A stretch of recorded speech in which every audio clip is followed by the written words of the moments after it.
بيطبخ على التريلا وبيأكل السواقين الشقيانين وبيقعد في الطريق بالأيام وبيسافر على الحدود بالساعات، وعلشان كده بياخد العدة معاه ويطبخ. حكاية أبو وعد سواق الغلابة والشقيانين، يا ترى إيه قصته وإزاي اتشهر وليه بيطبخ على التريلا وإزاي اتعلم الطبخ وإيه هو حلم حياته وإزاي عمل المحشي وهو ماشي على الطريق وليه مسمي نفسه بابا المجال؟ كواليس كتير هنعرفها في الفيديو ده.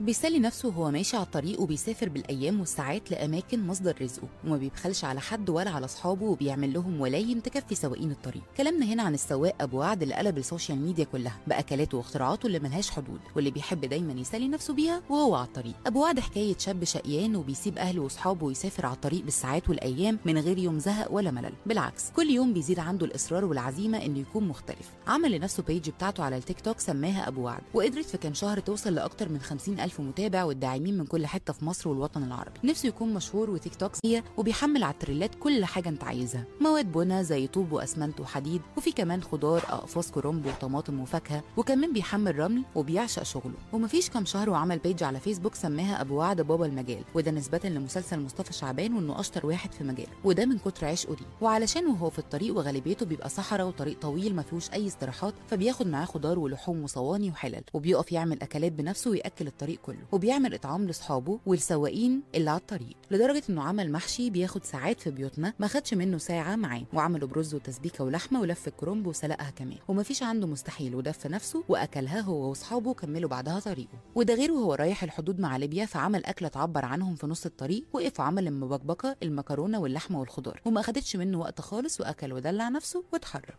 وطبعا عشان سواق النقل بيقعد بالساعات والايام على الطريق، فكمان بيعمل فطار زي انه وقف وطلع العده بتاعته والبوتاجاز اللي بالكهرباء اللي بيوصله باختراع انه عمله وموصله بموتور التريلا علشان يشتغل، وعمل بيض وفول وفطار ولا اجدعها شيف. واول ما تشوف الفيديو بتاعه تقول ان شيف مش مجرد